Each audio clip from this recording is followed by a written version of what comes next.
Universalists, or NYSCU as we usually refer to it, as the board of NYSCU. It's my honor well, first of all, I want to thank you all for traveling from near and far to be here with us to learn and grow and relax and bathe ourselves in joy as in the unity that we feel when we come together. And so I want to extend special thanks to the Watertown congregation for hosting us here in this beautiful church with all of its beautiful windows and light that flows into nature. Guy, thank you so much for doing your part of this program.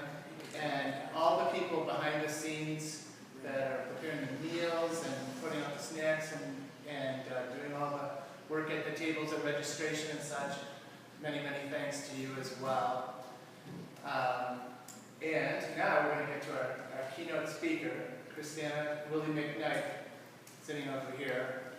We heard about her from Michael Scott. A lot of you know who Michael Scott is. He's been president of this NYSCU board and a board member for umpteen years. His dad and grandfather were both Universalist ministers. And Michael came back from the GA, the General Assembly for the UUA. I don't know how many years ago that was in Minneapolis. Several years ago. And I've got a little quote from Michael here. Here's what he said about Christana's presentation. It says, in Minneapolis a few years ago, she also gave the most interesting GA workshop I've ever attended, How to Grow Unitarian Universalism by Keeping Our Kids. I think she'd be a tremendous keynoter. And not only did she have that wonderful presentation, which she's going to give us a good part of in the workshop this afternoon, on how we keep our kids in the faith. I know in my family there's 9 kids. We grew up in a UU church, and Mike back there and I are the only 2 of the 9 that are UUs today. And I think Christana said that's maybe a little above average for a UU family. So that should be a wonderful presentation this afternoon from Christana. We're double dipping with Christana. And then this morning's presentation is kind of piggybacking on what she presented at GA this year in Providence, right? Yes. And so let me read a little bit of the biographical stuff quickly about Christana. She was brought up in the Unitarian Universalist Church in Minneapolis, Minnesota. Always spiritually curious, she majored in religious studies at Scripps College in Claremont, California, and graduated with honors from Andover Newton Theological School in Newton, Mass. in 2005. She was ordained that same year. Christana's experiences in ministry have been shaped by the years that she has spent working in different UU churches and organizations, as well as her 5 years as a long-term care hospice chaplain. She loves to wrestle with the big questions of life, like, why are we here? Or, what does it mean to forgive? Since coming to the first parish in Taunton, Mass, that's about 40 miles south of Boston, in April of 2012, Christana has overseen a significant growth in the congregation and looks forward to continued vitality in the community. She lives in Massachusetts with her husband Eric and her 2 children. And I think, in that growth in her church, it was something like you were under 20 and now you're over 92 years later. So I think she's definitely got some of the right answers for us to help us grow our congregations and to keep our kids. And so you can double dip by hearing her keynote this morning, and then if you choose to attend the workshop in the afternoon. What we're going to do this year, in many years we have a couple of people who are responders to the keynote speaker. What we decided to do this year, the board of NYSCU decided, was after Christana finishes her keynote address, that we'll let you all respond. So keep your ears open and be ready to respond, and you'll have the chance to ask questions of Christana too. Because somebody who can do that in 2 years is somebody I wouldn't mind asking a few questions about how she does it, what she does. So, would you please extend a warm welcome to Christana Wille McKnight.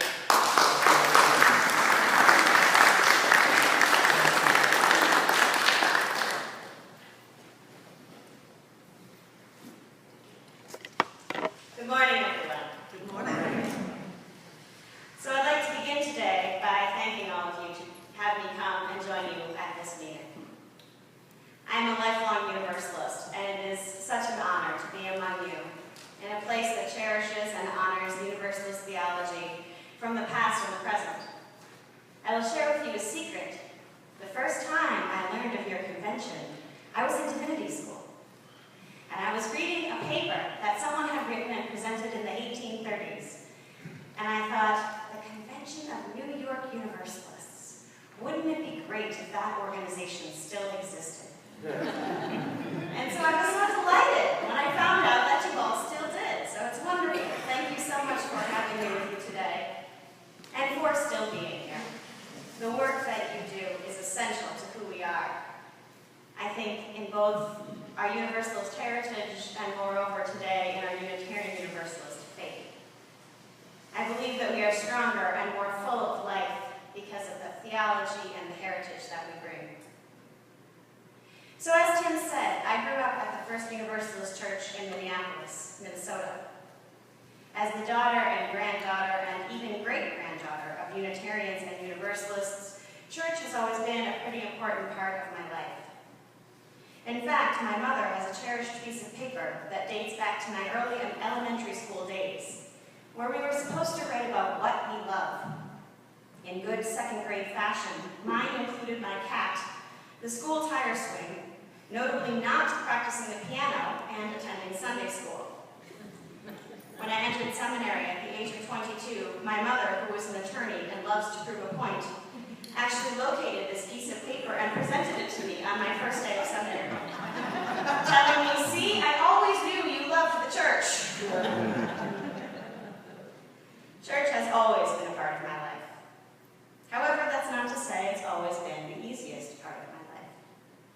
Like so many Unitarian Universalists who were raised in our faith, I have struggled with my identity and what it really means to be you. When I was in high school and early college, I remember telling a friend of mine for church that I'm really going to rebel. I'm going to say a sentence about God and the church that doesn't have any conditionals. No God and that which you believe in, which might be the light of all of us or the great spirit of all and the cosmos, if that is what makes you feel comfortable. No, I'm going to say the word God. It's a crazy way to rebel.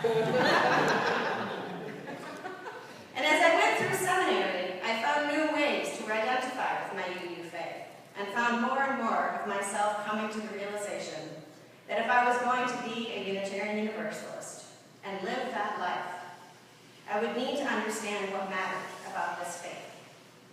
There have been many great teachers and theologians who have helped me to connect to the depth of Unitarian Universalism and who we are called to be.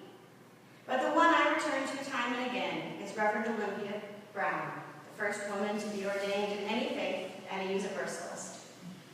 There's a quote from her that can be found in her hymnal, where she says, "Stand by this faith, work for it and sacrifice for it. There is nothing in all the world so important as to be loyal to this faith, which has placed before us the loftiest of ideals, which have comforted us in sorrow and strengthened us for noble duty and made the world beautiful." This quote to me gets at the heart of Unitarian Universalism. A faith worth fighting for, and sometimes even a faith worth dying for. And if it is not a faith that we can carry through in a kind of fiery passion, a passion that leads us through pain and glory and through all that we do as human beings, if we cannot live that kind of religion, I think we are missing a terrible opportunity. And it's an opportunity that's easy to miss. It's easy to miss because sometimes it feels like our very survival is at stake. We look around at a culture that is becoming, by some definitions, increasingly more secular. We see by and large aging populations in our churches, and we find ourselves often at the margins of conversations that we used to be at the center of. Conversations about poverty and human rights. Conversations about the moral fabric of our society and what it means to be human. It is easy to miss because sometimes in our churches we spend so much time asking the question, how, that we forget to ask the question, why. This morning I want to share with you the story of one congregation who faced the dragons of church life. The dragons of how to survive and why to survive, and the question of what it means to be a congregation today. A congregation that has had to move by necessity from the hows to the whys, and what theology means in that. As you heard earlier, the church that I serve is called the First Parish Church in Taunton. It's one of the oldest churches in the United States today, as it was gathered in 1637. Puritan in its inception, it has Unitarian roots, although the church has never been willing to embrace the Universalist side of the family. There are a few things you should know straight off the bat about Taunton to understand the story I am to tell you. The first is that Taunton is an old mill city of about 55,000 people. Once a manufacturing hub, the city, by any historian's accounts, saw its heyday between the 1800s and the 1950s. The average income of a Taunton resident is significantly below the average of the state of Massachusetts. And we are a diverse city with a significant Portuguese population, like so many cities in southeastern Mass. First Parish sits at the heart of the city's downtown, across the street from the police station and from what is now known as Old City Hall, a building that sat as Taunton's seat of government for over 100 years until it was damaged by an arsonist 4 years ago. That insurance settlement is still in court. The other thing that you should know is that our building is one of the largest UU churches I have ever had the pleasure of being in. Our building's footprint is over 75,000 square feet, and our sanctuary seats something in the range of 400 people comfortably. We are fire coded at 700. The building is made from native stone in a neo-Gothic style of a soaring cathedral. The other thing you should know is that 3 years ago, the average attendance on a Sunday morning was generally between 8 and 14 people, including children. There was about 20 active members in the congregation total and a small endowment that was able to sustain the survival of the parish, but not able to do much more than keep the doors open. The church had a string of challenges that had helped it dwindle to the small numbers we had. A long-term minister who was, by any description, controversial, and a city that had radically changed in its demographic and character over the last 100 years. A history of insufficient pledging didn't help anything. But the largest and most noticeable challenge that First Parish faced was a lack of clarity as to why it existed. A parish founded in 1637, it had been through so many purposes, from the seat of government to the social hub of those with wealth and power in southeastern Massachusetts. By the mid-1900s, the question of why the church was in the city was alive and well, and one that the congregation was struggling to answer. A place for community came up often, yet without the people there to form the community. A Unitarian Universalist church in Taunton was often cited, but to what end? What did Unitarian Universalism mean in this context? Many of the old-timers had died, and those that were left were struggling with a huge building, a 350-year legacy, and a massive confusion about where to go next. By the time I was hired in April of 2012, the church was at a crossroads. They were openly looking at closing the doors, weighing up the possibilities of the congregations. I was fresh off a course in New Church Starts, and fascinated by the openness of the congregation to try whatever seemed like a vaguely good idea. I was also moved by their theology and their willingness to use the language that I had found necessary in living my faith, the language of universalism. Today, I am happy to share, as you heard earlier, that our congregation is a radically different place than it was 2.5 years ago. Our average attendance is usually between 60 and 70 on a Sunday morning, and our membership tops 90 people. Our pledging has dramatically increased, and our role in the community has shifted. We now run a successful farmers market every Sunday afternoon. We host 2 citywide festivals every year and have recently taken the lead in a group collaboration that brings together the youth from 7 area Unitarian Universalist churches. The Matthew 2540 mission, which is the arm of our church that supports those in need, now tops the list of social service agencies in the city, and we'll be holding our grand opening of our expanded outreach center on November 3rd. We are far from done, but the church is no longer teetering on the edge of survival. But we are far from done. I will tell you that when people see the change that has happened at First Parish over the last few years, their initial thought is that it has something to do with me. More than that, they believe that I have a special magic pixie dust that makes churches function, that brings about excitement and that magically makes people behave themselves. I think it's sort of like Tinkerbell's dust. It might be blue and sparkle in the sunlight. They believe also that it is solely through my magical nose that the church is now clean. It smelled terrible when I first began, and here's the important part, that whatever has happened in Taunton has only happened because of me and the magical people, and is not replicatable. We have groups that come to the church, or will call me on the phone, usually one every 2 or 3 months, from other churches who want to know how it's done. I've had over a dozen of these conversations now, and when they come, we answer their questions and we talk to them for hours, and nearly every time the answer is the same. Well, it's great that your church is doing this and is growing and changing, but we won't be able to. And then they leave. It's frustrating to constantly hear that, and more than that, it is patently untrue. Because what is happening in Taunton is wonderful and important, but it is in absolutely no way unique. There are no magical fairies, or unicorns, or pixie dust. There are people and there is faith. And that, if you take nothing else from this conversation today, is what I hope you remember.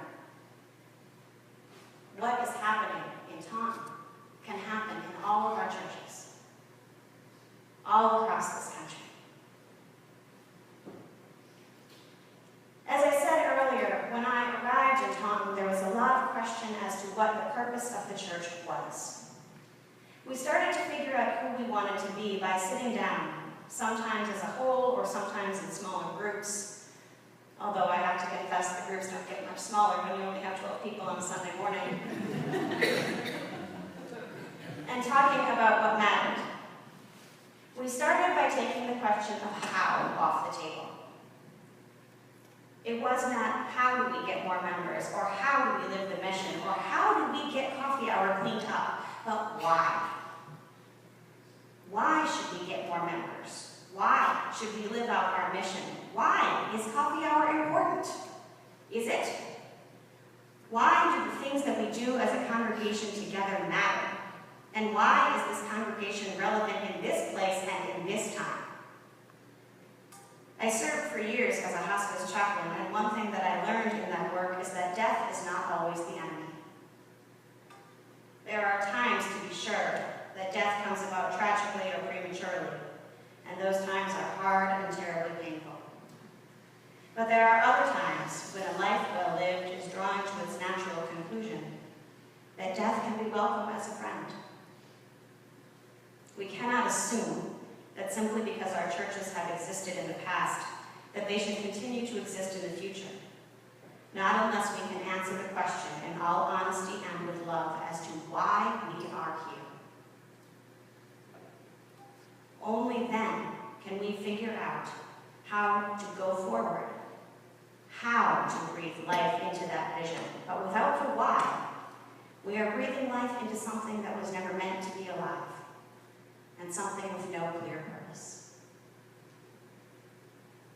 In Taunton, it has become clear through our conversations that the why of this particular congregation was that the people of our church truly believed, and believe to this day, that their lives are better because of our faith. One of our members said to me, I feel better each week after going to church. On the weeks that I don't come here, I feel a difference in my week. It's so important to me to be part of something that lives out the values that I think are important and that I know is doing good in the community. We need a community where good things are happening and where people are loved. We are a place where people come and are loved. It is the value of community and of faith and of Unitarian Universalism and of our particular church, and a value that has become essential to who we are as a people. One of the things that we have found to be absolutely essential in our conversations is the clarity and the unity of vision. Sometimes when I talk to other UUs, they say things to me like, "You can't sum up Unitarian Universalism in a tidy box. What do you mean, a clarity? Our very purpose is that we are unclear." We are pluralistic and there is no one answer. I will share with all of you now that I value our pluralism and our freedom of faith more than I can express. To be part of a religion that does not impose on a litmus test to me about what I must believe through credo, words, or in order to be part of our faith is something I cannot imagine living without. But also, we need something to hold on to. I don't value confusion. I think back to the words of one of our leading ministers today, Reverend Marlon Navinar, who's the minister of our church in Tulsa, Oklahoma. He shared several years ago at a gathering that when his daughter lay dying, his tiny baby girl, the principles and purposes were not a comfort by her bedside. I remember from my work in hospice chaplaincy, and I know that I can only echo Marlon's remarks, and know that when we are facing the end of life or questions of eternity, faith in the democratic process is a cold comfort. In those moments, in the moments of crux and change, in the moments of what I call deep faith, we need something to hold in our hearts. For me in our church, that has been the Universalist core of love.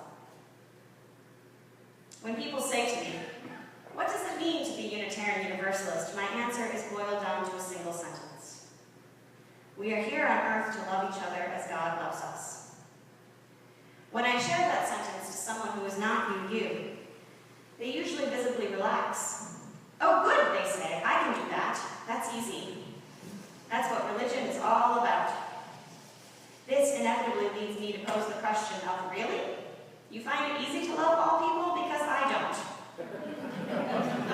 There are people that I have no desire to love and who I don't want to love. And that is why I need church. 9 times out of 10, I find that this helps people realize that just loving is not an easy theological concept. And it's not an easy thing to do. But before I go any further, I do want to stop for a minute and pull apart a little bit the other half of that sentence I shared. That it is our job to love each other as God loves us. I know the word God can be problematic for some UUs, and I try to be very aware of that. One of the members of my congregation is a card-carrying leader in the atheist group of New England, and we have had more than one conversation about the use of the word God. In my theology, I find the story that Reverend Forrest Church told so many times to be quite helpful. In this story, as Reverend Church tells it, it goes like this. He would be sitting down somewhere next to a stranger, on an airplane, say, or at a dinner party, and he would be asked the inevitable question, "What do you do for a living?" Ministers routinely hate this situation, I can share. There is no telling what number of dreadful reactions a stranger is about to have, and it is only rarely that the reaction is something relaxed and straightforward. Forrest Church, like every minister, often contemplated answering with something like, "I am a physical therapist," or "I teach 5th grade." But like most of us, he didn't. He confessed to being a minister.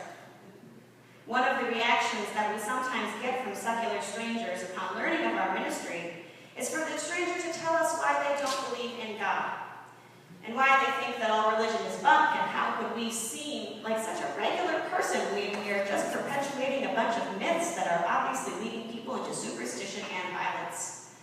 This is an awesome way to spend a cross-country flight, let me assure you. Now, Forest Church was a wise and experienced minister, and he had a lovely response to this sort of confrontation from a vehement unbeliever. Tell me, he would say, about the God you don't believe in. I probably don't believe in that God either. Universalism teaches us that we have a God that loves all of us. Not an evil God, not a vengeful God. Not a God that is used for a source for wars and killings and pains. But a loving God. One that is not necessarily represented as we would like all the time in the holy texts. But one that is here for us. And one that is which the understanding on which we as Universalists are based. Hosea Ballou, the Universalist preacher, once summed it up so well by saying, God loves all of us and everyone. George de Benneville, another Universalist preacher, talked about how Universalism must be an embodied faith. One that if we are going to embrace theologically, we must embrace in our lives and in transformative social change. He said the spirit of love will be intensified to godly proportions when reciprocal love exists between our entire human race and each of its individual members. The love that must be based upon mutual respect for the differences in color, language, and worship, even as we appreciate and accept with gratitude those differences that tend to unite the male and female of all species. We do not find these differences to be obstacles to love. One of the first things that we did at First Parish in Taunton was to give voice to our faith. And sometimes, somewhat to my surprise, in this historically Unitarian congregation, the values of Universalism came into the conversation of who we wanted to be. Not long after I arrived at the church, the Board of Trustees created a mission statement that we now say every Sunday as we light the chalice. The mission of the First Parish Church in Taunton is to inspire spiritual growth, to connect with one another, and to serve the wider community in love. Inspiration, connection, and love. Love, as the grounding of this theology of our faith, has been what has guided us above all else. And after we had our mission statement, it has become our goal to live that mission statement out. The first step that we took was to work to embody love in our community and to connect with one another, understanding that one another may be the people in the congregation, but is also the people outside the congregation. And this is where the invitations began.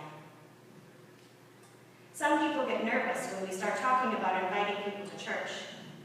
To help you all get in the right frame of mind to discuss invitations, I'd like to show you a little video about what church invitations might look like.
but it's still fairly clear.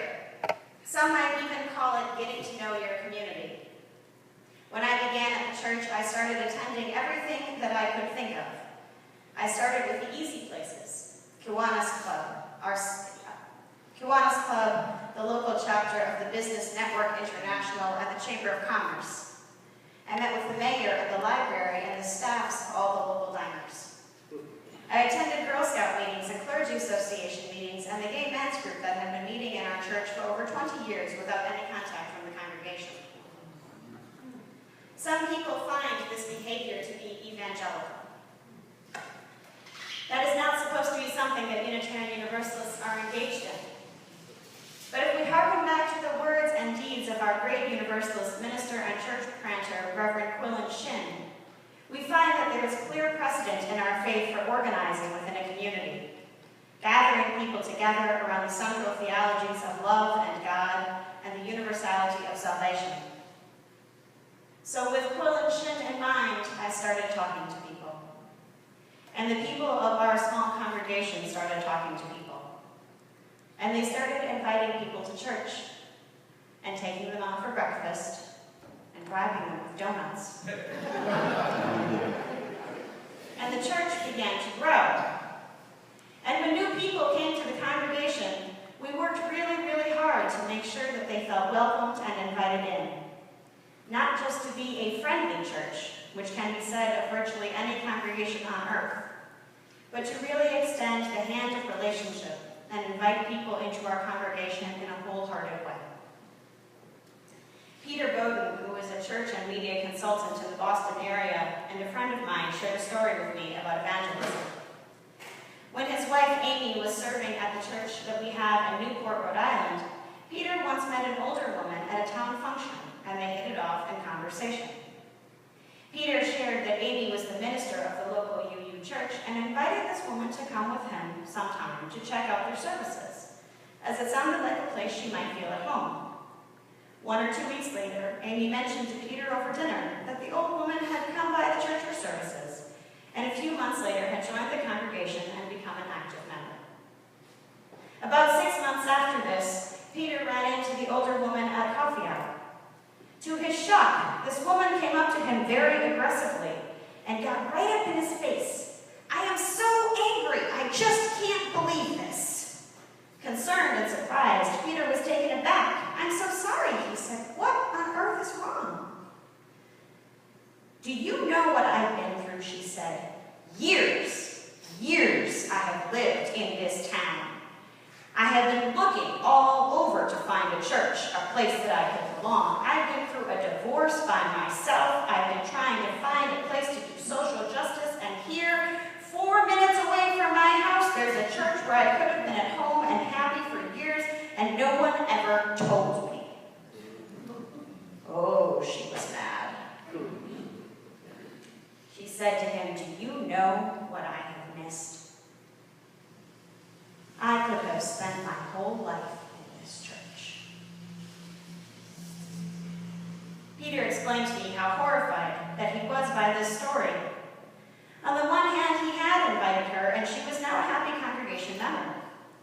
On the other hand, he was deeply disturbed by her question.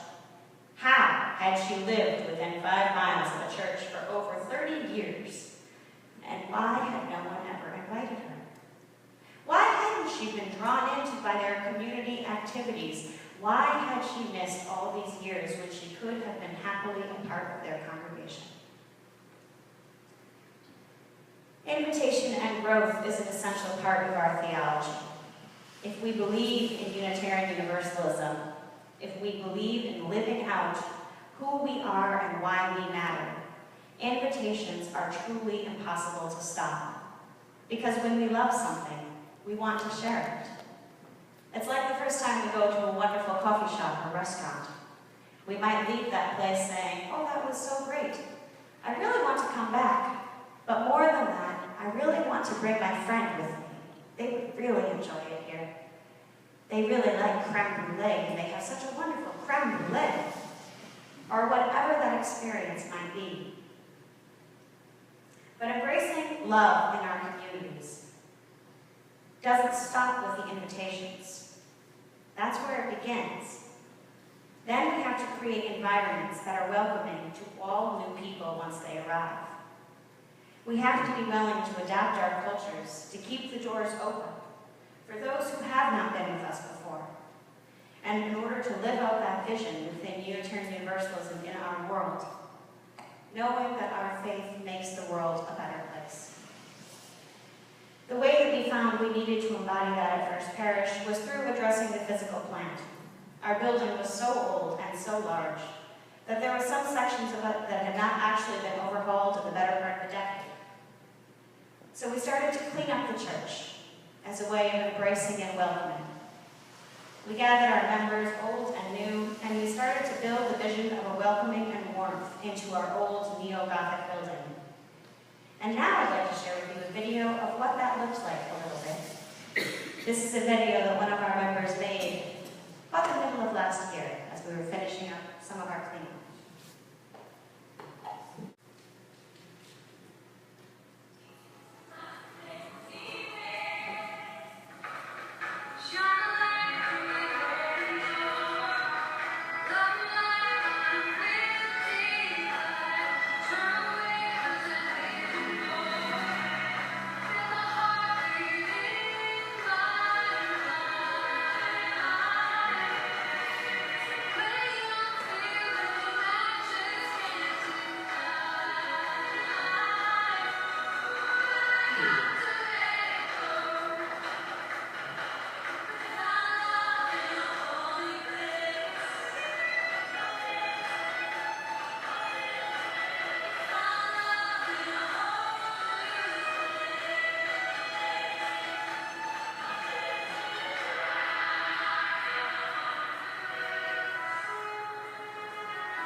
Lost my place. You're up front. Oh, okay, thank you. Thank you. There we are. It's hard to know whether or not we're able to convey through our video what has happened at First Parish. But the change that is there is something that is there in all parts of what we do. And as the congregation began to grow, our board and leadership began to understand that we needed to move beyond even what we were doing on Sunday mornings, even what we have started doing with our small groups on Wednesday nights. We made this video last year, but through various connections in the community, we found that there was another thing we wanted to do, our next step.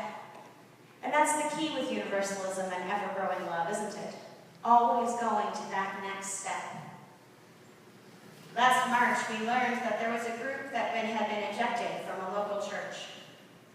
They were a committed group of volunteers who worked with the needy, and the congregation that they had been part of recently decided that the emphasis on helping others was actually a problem for them theologically. It's true. This particular church had the understanding that people would only come to salvation once they had hit rock bottom.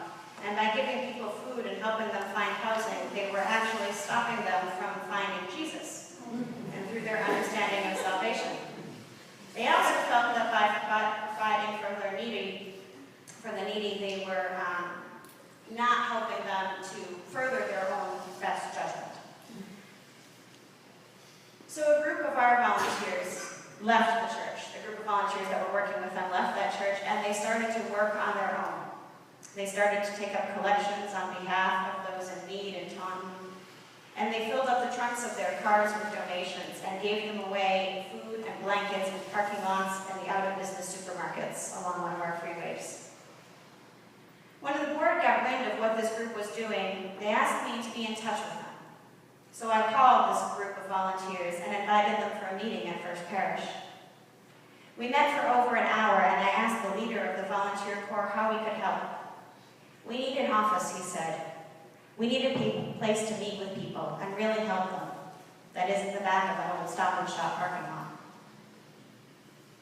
Today, less than a year later, I am proud to share that all of those volunteers and many more are part of the Matthew 25:40 mission at First Parish.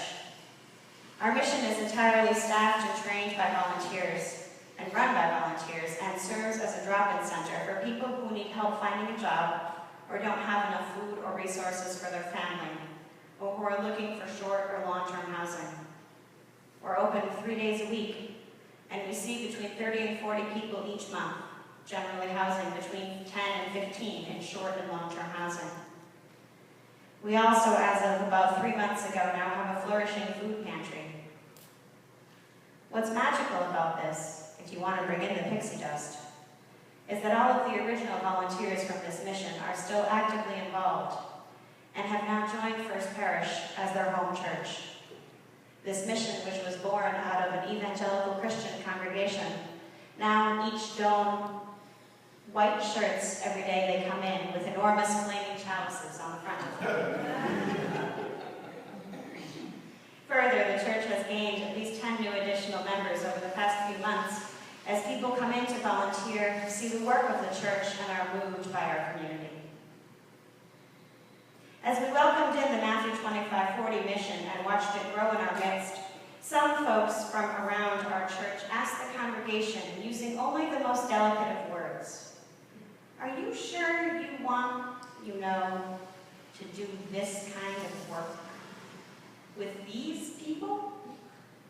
We know it's good to help out those in need, but is this the way you want to do it? Maybe you could do something else. Why?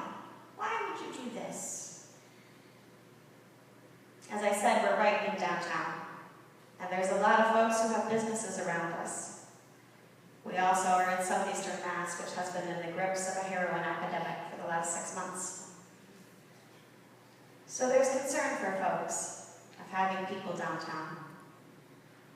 But when our board asked the question of why we should make these decisions, the answer was self-evident. There was a need in our community. It was not prohibitively challenging for us. It helped to inspire the church, which is part of our mission statement. It helped to connect our church, which is what we are here to do. And it was helping us to serve the wider community in love. Most of all, it was a way that we could embrace the community in love every day and live out our faith. Loving each other as God loves us means opening our doors and recruiting. It means keeping good boundaries, living within our faith and our covenant, which is not, as some might say, open to everything, but which calls us into relationship and into service. This theology can and must be at the forefront of Unitarian Universalism. Now, of course, when we talk about change and growth, there's always going to be roadblocks. We've hit some of those in Taunton, to be sure, and I'm sure we will encounter more as we move forward. Management consultant Peter Drucker once famously said, "Culture eats strategy for breakfast." I would say that can be true of theology as well. Culture can eat theology for breakfast. The truth of the matter is that sometimes when other UUs come into our doors, they don't get the feeling that they're right at home. We in some ways are no longer culturally Unitarian Universalist. We don't use the hymnal. We have a slide projection on the wall so that we can incorporate a wide range of music into our church. We have a kids' corner in every room in the church with toys and games, and our church by and large is loud. There are usually children playing tag in the aisles before worship begins. We don't have a committee structure. We only have a standing committee, which is our board of trustees, and all of the other groups are ad hoc or come together as necessary. Our church also looks different from many other UU churches. Racially, we nearly mirror the city of Taunton's demographics, and our congregation holds to a wide spectrum of socioeconomic diversity in our midst. The historic culture of the church, of most churches, of "we can always do it this way, have always done it this way," has taken a back seat in order for the theology to shine through, and for our leadership to be able to examine all of the ministries through that lens, through the lens of our mission at First Parish to inspire, connect, and serve, and guiding us always through the lens of our wider religious heritage and faith to love each other as God loves us. Our theology is the answer to why for our faith, why we are here, why these churches are important, why the saving message of Unitarian Universalism is essential in our culture today, and more than that, why the saving message of Unitarian Universalism is essential in each of our lives. Each one of us. We are here on a Saturday morning. You all could be grocery shopping. But you are here because there is something that has caught you, something that holds you here, something that connects you to this faith that matters. That's what our churches are about. That is why we come back Sunday after Sunday, and why we work, and why we care, and why we give. That is the work that we are here to do. There are no magic bullets or dancing fairies in church growth, at least that I have seen. And there is never one right answer. But we have powerful tools at our disposal. Powerful, life-changing, tremendous faith. This is a saving faith, and it is one that we need. It is one that we need, and it is one that must be carried into the future. I'd like to close today with the entirety of the words from Reverend Olympia Brown. Stand by this faith, work for it, and sacrifice for it. There is nothing in all the world so important as to be loyal to this faith, which has placed before us the loftiest of ideals, which has comforted us in sorrow and strengthened us for noble duty, and made the world beautiful. Do not demand immediate results, but rejoice that we are worthy to be entrusted with this great message, that you are strong enough for a world with great true principles without counting the cost. Go on, finding every new application of these truths and enjoyments in their contemplation, always trusting in the one God, which ever lives and ever loves.